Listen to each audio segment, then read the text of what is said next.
जय हिंद भावांनो. या व्हिडिओमध्ये आपण पोलीस भरतीसाठी मराठी व्याकरणावर आधारित 25 प्रश्न पाहणार आहोत आणि पोलीस भरतीच्या मराठी व्याकरणावर बनवलेला हा तिसरा व्हिडिओ आहे. याच्या अगोदरचे 2 व्हिडिओ सुद्धा तुम्ही पाहून घ्या.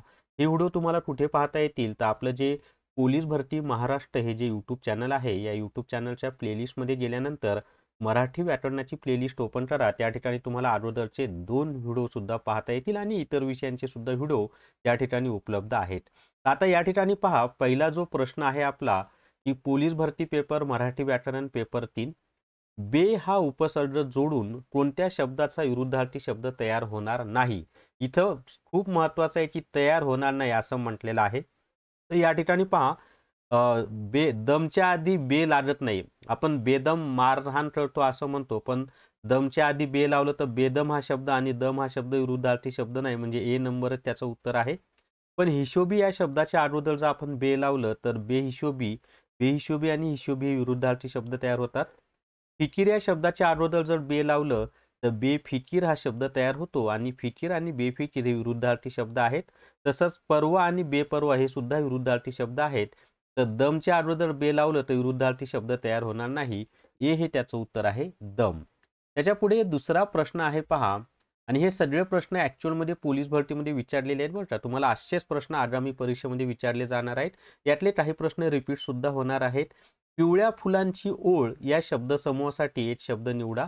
आता पिवळ्या फुलांची ओळ यासाठी जर आपण शब्दसमूह पाहायचा झाला तर तो आहे पहा, सोनावळी. पिवळ्या फुलांची ओळ म्हणजे काय, सोनावळी. बी हे त्याचं उत्तर आहे, सोनावळी. खालीलपैकी वेगळ्या अर्थाचा वाक्प्रचार निवडा. आता वेगळ्या अर्थाचा वाक्प्रचार आपल्याला निवडायचा आहे पहा या ठिकाणी. तर इथे जर विचार केला तर खडे चारणे, पाणी पाजणे, धूळ चारणे हे जे आहेत हे समानार्थी शब्दाने येतात. यांचे एकच अर्थ आहे, खडे चारणे, पाणी पाजणे, धूळ चारणे एकाच अर्थ होतो. परंतु कणिक तिंबणे हा वेगळ्या अर्थाचा वाक्प्रचार आहे. तर डी हे त्याचं उत्तर आहे. डी हे त्याचं उत्तर आहे, कणिक तिंबणे. त्याच्या पुढे पाहता, दिलेले वाक्य पूर्ण करण्यासाठी योग्य वाक्प्रचार निवडा. आता वाक्य काय दिले आपल्याला की शिवाजीराव पाटीलांचे व्याख्यान आम्ही सर्वजण ऐकण्यासाठी. आता या ठिकाणी पहा, शिवाजीराव पाटलांचे व्याख्यान आम्ही सर्वजण ऐकण्यासाठी जीव लावत होतो हे तर होणार नाही. जीवाचे प्राण करणे हे पण जीवाचे रान करणे असं पाहिजे होतं. तर बी हे त्याचं उत्तर येईल पहा. जीवात जीव येणे येणार नाही, जीव भांड्यात पडणे पण येणार नाही.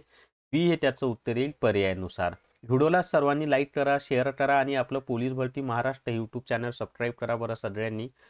उरावर धोंडा ठेवणे या वाक्प्रचाराचा योग्य अर्थ पर्यायातून निवडा. तर उरावर धोंडा ठेवणे याचा जो योग्य अर्थ आहे ना, तो आहे पहा, अवघड काम करावयास सांगणे. ए हे त्याचं उत्तर आहे की उरावर धोंडा ठेवणे म्हणजे अवघड काम करावयास सांगणे.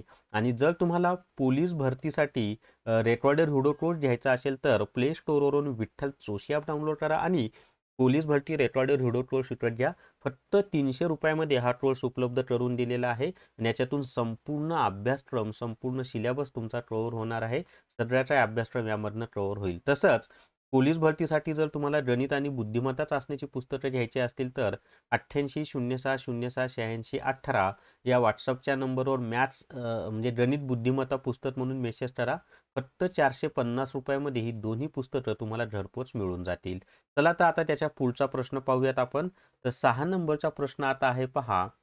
प्रश्न असा आहे की मराठी भाषेत एकूण किती व्यंजन आहेत. तर मराठी भाषेमध्ये जर व्यंजन सांगायचं झालं तर मराठी भाषेमध्ये एकूण 34 व्यंजन आहेत पहा. किती व्यंजन आहेत, 34 व्यंजन आहेत. आता सध्या मराठी भाषेमध्ये ना स्वर आहेत 14. स्वर किती आहेत, 14. व्यंजन किती आहेत, तर ते आहेत 34. त्याच्यानंतर स्वरादी किती आहेत, तर ते आहेत 2 आणि विशेष व्यंजन 2 आहेत. असे एकूण म्हणजे हे झाले 50 पहा आणि ते विशेष व्यंजन 2 असे एकूण 52 वर्ण सध्या मराठी भाषेमध्ये आहेत. मराठी भाषेमध्ये एकूण किती वर्ण आहेत सध्या, 52 आहेत. चला त्याच्या पुढचा प्रश्न पाहूयात आता. नेक्स्ट 7वा प्रश्न आता तुम्हाला स्क्रीनवर दिसतोय पहा. आणि प्रश्न आहे, दंड नसलेले अक्षर पुढीलपैकी कोणते. आता इथे द मध्ये हा वरचा दंड आहे पहा, ख मध्ये हा मध्ये दंड आहे, क्षेत्रियाचा क्ष मध्ये हा दंड आहे आणि र मध्ये दंड आहे का नाही, तर डीच हे त्याचं उत्तर आहे. आपल्याला विचारले काय, दंड नसलेले अक्षर कोणते. दंड म्हणजे एक उभी रेषा, तर र मध्ये दंड येत नाही. मिठामुळे जेवणाची रुची वाढते, वरील वाक्यात किती नाम आहेत. आता मिठामुळे जेवणाची रुची वाढते, याच्यामध्ये किती नाम आहेत पहा. तर पहिलं नाम आहे मीठ, दुसरं नाम आहे जेवण आणि तिसरं नाम आहे रुची. ते एकूण किती नाम आहे त्याच्यामध्ये, 3 नाम आहेत. बी हे त्याचं उत्तर आहे की मीठ, जेवण आणि रुची हे काय आहेत, 3 नामं या दिलेल्या वाक्यामध्ये आहेत की मिठामुळे जेवणाची रुची वाढते, याच्या 3 नामं आहेत. त्याच्या पुढचा प्रश्न आहे आता, मार्च नंतर एप्रिल महिना येतो, अधोरेखित शब्दाची जात ओळखा. आता इथे जर तुम्ही विचार केला तर मार्च नंतर, याच्यामध्ये मार्च या नामाला जोडून नंतर हा शब्द आलेला आहे. एखादा शब्द नामाला जोडून लगेच आलेला असेल तर तो शब्द त्या वाक्यात शब्दयोगी अव्ययाचं काम करत असतो. आणि शब्दयोगी अव्यय म्हणजे काय, तर दोन शब्द म्हणजे म्हणजे जे शब्द नामाला जोडून व नामाच्या नंतर येतात आणि त्या नामाचा वाक्यातील इतर शब्दांशी संबंध प्रस्थापित करतात, त्यांनाच आपण शब्दयोगी अव्यय असं म्हणतो. तर नंतर हा शब्द शब्दयोगी अव्यय आहे. बी हे त्याचं उत्तर आहे, शब्दयोगी अव्यये.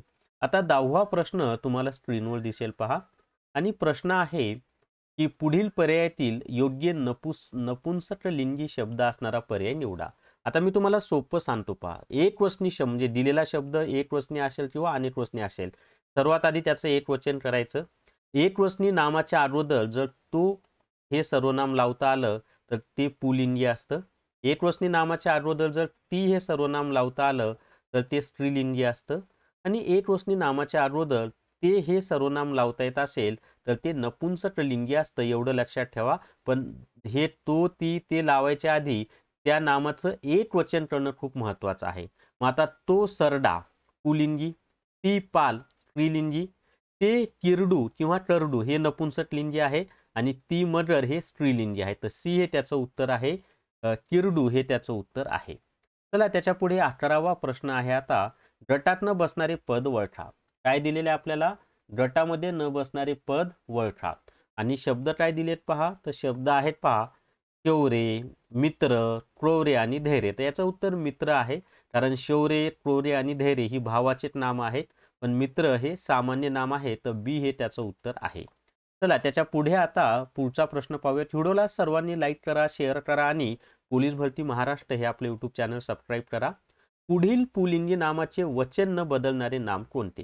काय म्हटलेलं आहे, पुढील पुल्लिंगी नामाचे वचन न बदलणारे नाम कोणतं. म्हणजे असं एक नाम आहे ज्याचं वचन बदलत नाही. मराठीमध्ये वचन 2 आहेत, एक आहे एक वचन आणि दुसरं आहे अनेक वचन. आता बोटा हे एक वचन आहे, त्याचं अनेक वचन बोटे होतं. माणूस हे एक वचन आहे, त्याचं अनेक वचन माणसे होतं. घोडा एक वचन आहे, त्याचं अनेक वचन घोडे होतं. आणि हत्ती एक वचन आहे, त्याचं अनेक वचन सुद्धा हत्तीच होतं. तर डी हे त्याचं उत्तर आहे. पण हत्ती याचं वचन बदलत नाही, म्हणजे हत्ती हा शब्द एक वचन आणि अनेक वचन मध्ये सारखाच असतो. आता 13 नंबरचा प्रश्न तुम्हाला स्क्रीनवर दिसेल आणि प्रश्न आहे पहा, अधोरेखित शब्दाची विभक्ती ओळखा. काय म्हटलेलं आहे आपल्याला, अधोरेखित शब्दाची विभक्ती ओळखा. आणि अधोरेखित केलेलं आहे पावसात, तर त हा जो प्रत्यय आहे ना तो सप्तमी विभक्तीमध्ये येतो. डी हे त्याचं उत्तर आहे, सप्तमी विभक्ती हे त्याचं उत्तर आहे. अधोरेखित शब्दाची विभक्ती ओळखा. आणि शब्द दिलेला आहे, महाराजांचा थाटच वेगळा आणि अधोरेखित केलेला आहे महाराजांचा या शब्दाला. तर महाराजांचा मध्ये कोणता प्रत्यय लागलेला आहे, चा प्रत्यय लागलेला आहे. आणि तुम्हाला आपल्या सर्वांना माहित आहे, चा, ची, चे, च्या हे जे प्रत्यय आहेत ते षष्ठी विभक्तीचे आहेत. तर सी हे त्याचं उत्तर आहे, षष्ठी विभक्ती. आता 15वा प्रश्न तुम्हाला स्क्रीनवर दिसेल आणि प्रश्न आहे, प्रतिज्ञा आपण रोजच म्हणतो या वाक्याचा प्रयोग ओळखा. आता प्रतिज्ञा आपण रोजच म्हणतो, याच्यामध्ये लक्षात ठेवा की काय म्हणतो आपण, तर प्रतिज्ञा म्हणतो. कोण म्हणतो, तर आपण म्हणतो. मग इथं रोजच म्हणतो, कधी म्हणतो तर रोजच म्हणतो. आता या वाक्यामध्ये कर्म नाही, हे क्लिअर झालंय आपण. आता कर्ता जो आहे आपण, म्हणणारा कोण आहे, तर आपण आहोत. तर आपणला कोणताही विभक्ती प्रत्यय लागलेला नाही. त्यामुळं काय म्हणत आहे मी, या ठिकाणी रोजच हे क्रियाविशेषण नाव आहे. आपण हा कर्ता आहे आणि प्रतिज्ञा हे कर्म आहे. कर्ता आणि कर्म या दोन्हीलाही कोणताही विभक्ती प्रत्यय लागलेला नाही. क्रियापद वर्तमान काळातील आहे म्हणून ते टर्टरी प्रयोगाचं वाक्य आहे आणि त्याच्यामध्ये कर्म आहे म्हणून ते सटर्म टर्टरी प्रयोगाचं उदाहरण आहे. जे दिलेल्या वाक्यातील कर्त्याला कोणताही विभक्ती प्रत्यय लादलेला नसेल तर ते टर्टरी प्रयोगाचं उदाहरण असतं, एवढं सर्वांनी लक्षात ठेवा. आणि टर्टरी प्रयोगाच्या वाक्यामध्ये कर्म असेल तर तो सटर्म टर्टरी प्रयोग असतो आणि कर्म नसेल तर तो अटर्म टर्टरी प्रयोग असतो. काही सेकंद माझी जाहिरात, अजून 10 प्रश्न पाहिजेत. जर तुम्हाला पोलीस भरती रेकॉर्डेड व्हिडिओ कोर्स घ्यायचा असेल तर प्ले स्टोअरवरून विठ्ठल जोशी ॲप डाउनलोड करा आणि पोलीस भरती रेकॉर्डेड व्हिडिओ कोर्स विकत घ्या. फक्त 300 रुपयामध्ये हा कोर्स उपलब्ध आहे आणि संपूर्ण सिलेबस यामधून तुमचा कव्हर होतो पोलीस भरतीचा आणि याच्यात जसं शिकवले तसेच प्रश्न तुम्हाला परीक्षेत येणार आहेत. तसंच पोलीस भरतीसाठी स्पर्धा परीक्षा अंतर्गणित आणि स्पर्धा परीक्षा बुद्धिमत्ता चाचणी ही 2 पुस्तकं सुद्धा उपलब्ध आहेत. आणि त्यासाठी 8806068618 या व्हॉट्सअपच्या नंबरवर गणित बुद्धिमत्ता पुस्तक म्हणून मेसेज करा. फक्त 450 रुपयामध्ये ही दोन्ही पुस्तकं तुम्हाला घरपोच मिळून जातील. आता 16 नंबरचा प्रश्न आपण पाहूयात आणि प्रश्न आहे पहा. 16 नंबरचा प्रश्न स्क्रीनवर दिसतोय. प्रश्न आहे, मी देशाची पंतप्रधान झाले तर या वाक्याचा प्रकार ओळखा. आता सरळ सरळ आहे की वाक्याच्या शेवटी काय दिलेलं आहे, उद्गारवाच्य चिन्ह. मग उद्गारवाच्य चिन्ह कोणत्या वाक्याच्या शेवटी दिलं जातं, तर उद्गारार्थी वाक्याच्या शेवटी बी हे त्याचं उत्तर आहे. उद्गारार्थी वाक्य. सोपं होतं की नाही. त्याच्या पुढे आता नेक्स्ट, नानांचा अभिनय दाखवण्यासारखा आहे या वाक्याचा प्रकार ओळखा. आता नानांचा अभिनय दाखवण्यासारखा आहे या वाक्याचा जो प्रकार आहे ना तो आहे विधानार्थी वाक्य. कारण या वाक्यामध्ये सर्वसाधारण विधान केलेलं आहे. मग ज्या वाक्यामध्ये सर्वसाधारण विधान केलेलं असतं ते विधानार्थी वाक्य असतं. डी हे त्याचं उत्तर आहे, विधानार्थी वाक्य. संबोधनाच्या वेळी खालीलपैकी कोणते विरामचिन्ह वापरले जाते. आता आपल्याला एखाद्याला संबोधन करायचं आहे. संबोधन म्हणजे काय, तर हाक मारणे, आवाज देणे. मग संबोधन करायचं असेल तर त्याच्या अगोदर कोणतं चिन्ह वापरतात माहिती आहे का, स्वल्पविराम हे चिन्ह वापरलं जातो. बी हे त्याचं उत्तर आहे. स्वल्पविराम हे त्याचं उत्तर आहे. स्वल्पविराम म्हणजेच ट्रॉमा. ट्रॉमा सगळ्यांना माहीत असतं. स्वल्पविराम म्हणले की काही जण गोंधळून जातात. आता पुढील वाक्यातील काळ ओळखा आणि वाक्य दिलेलं आहे, सूर्य डोंगराआड जात असतो. आता सूर्य डोंगराआड जात असतो याचा काळ कोणता आहे माहिती आहे का, तर सोपं आहे. याचं काळ आहे रीती वर्तमान काळ. आता रीतीवर इथं जात असतो हे क्रियापद आहे. मग ज्या वाक्यात संयुक्त क्रियापद असतं आणि संयुक्त क्रियापदामधील धातू साधिताचं शेवटच्या अक्षर त असेल आणि धातू साधितानंतर लगेच असतो, असते, असतात यापैकी एखादा शब्द असेल तर ते रीती वर्तमान काळाचं वाक्य असतं. आणि दिलेल्या वाक्यातील क्रियापदाच्या रूपावरून जर वर्तमानातील एखाद्या क्रियेच्या रीतीचा बोध होत असेल तर त्यालाच आपण रीती वर्तमान काळ असं म्हणतो. डी हे त्याचं उत्तर आहे. आता 20वा प्रश्न तुम्हाला स्क्रीनवर दिसतोय पहा आणि प्रश्न आहे, राजीव अभ्यास कर या वाक्यातील क्रियापदाचा अर्थ कोणता. आता राजीव अभ्यास कर हे जे वाक्य आहे याच्यामध्ये क्रियापदाचा जो अर्थ आहे ना, तर इथं आदेश दिलेला आहे पहा की राजीव अभ्यास कर म्हणजे हे आज्ञार्थ आहे, आज्ञा केलेली आहे. बी हे त्याचं उत्तर आहे. करवरून कशाचा बोध होतो, आज्ञेचा बोध होतो. आता 21 नंबरचा प्रश्न आहे पहा, खालील वाक्यात योग्यता असणारे वाक्य कोणतं. आता योग्यता दर्शवणारं वाक्य आपल्याला या ठिकाणी सांगायचं पहा. तर इथे जर आपण पाहिलं तर मुलांनी आईवडिलांची सेवा करावी हे योग्यता दर्शवणारं वाक्य आहे का नाही, त्याच्यातून कर्तव्याचा बोध होतो. आता त्यांनी भाषण थांबवावे याच्यातून म्हणजे त्यांच्याकडून अपेक्षेचा बोध होतो आपला. त्याच्यानंतर कृपा करून मेसेज द्यावे याच्यामधून सुद्धा योग्यतेचा बोध होत नाही. परंतु संशोधकांनी शोध लावावेत याच्यावरून योग्यतेचा बोध होतो. तर डी हे त्याचं उत्तर आहे.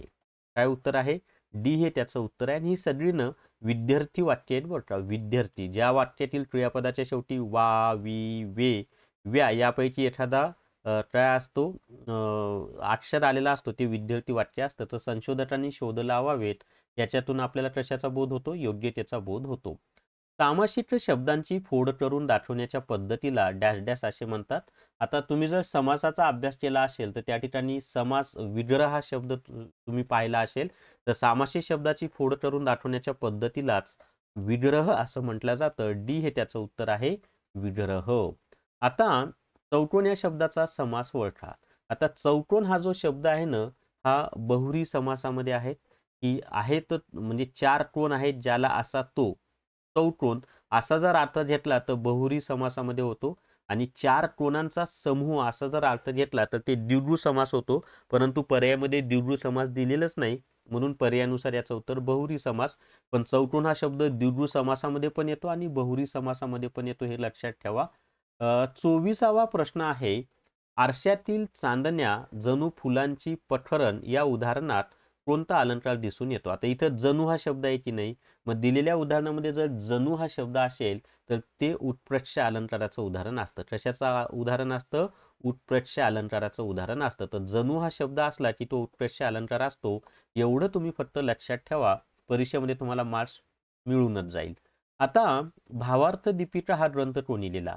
तर भावार्थ दीपिका हा जो ग्रंथ आहे ना, हा संत ज्ञानेश्वर महाराज यांनी लिहिलेला आहे. संत ज्ञानेश्वर महाराजांचं मूळ गाव हे पैठण, म्हणजे सध्याचं छत्रपती संभाजी महाराज नगर जिल्ह्यातील पैठण तालुक्यातील पैठण तालुक्यामध्ये आहे पहा. आणि गावाचं नाव काय माहिती आहे तुम्हाला? संत ज्ञानेश्वर महाराजांचा जो जन्मगाव आहे त्याचं नाव माहिती आहे का? सांगा बरं कमेंट करून. तर आप्पेगाव, म्हणजे पैठण तालुक्यामध्ये आप्पेगाव म्हणून आहे पहा. ते आप्पेगाव संत ज्ञानेश्वर महाराजांचं जन्मगाव आहे.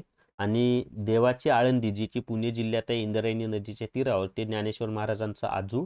आणि त्या आळंदी या ठिकाणी संत ज्ञानेश्वर महाराजांची संजीवन समाधी आहे. जर तुम्हाला पोलीस भरतीसाठी रेकॉर्डेड व्हिडिओ कोर्स घ्यायचा असेल तर प्ले स्टोअरवरून विठ्ठल सोशी ॲप डाउनलोड करा आणि पोलीस भरती रेकॉर्डेड व्हिडिओ कोर्स विकत घ्या. फक्त 300 रुपये एवढ्या कमी फीमध्ये हा रेकॉर्डेड व्हिडिओ कोर्स उपलब्ध करून दिलेला आहे. आणि संपूर्ण सिलेबस पोलीस भरतीचा जो काही अभ्यासक्रम आहे तो यामधनं कव्हर होतो. तसंच गणित आणि बुद्धिमत्ता चाचणीची पुस्तकं सुद्धा उपलब्ध आहेत. त्यासाठी दिलेल्या नंबरवर व्हॉट्सअपला मेसेज करा, तुम्हाला घरपोच ही पुस्तकं मिळून जातील. तर या व्हिडिओमध्ये एवढीच माहिती मित्रांनो. या व्हिडिओला सर्वांनी लाईक करा, शेअर करा आणि पोलीस भरती महाराष्ट्र हे जे आपले यूट्यूब चॅनल आहे ते सबस्क्राईब करा. थांबूयात. धन्यवाद.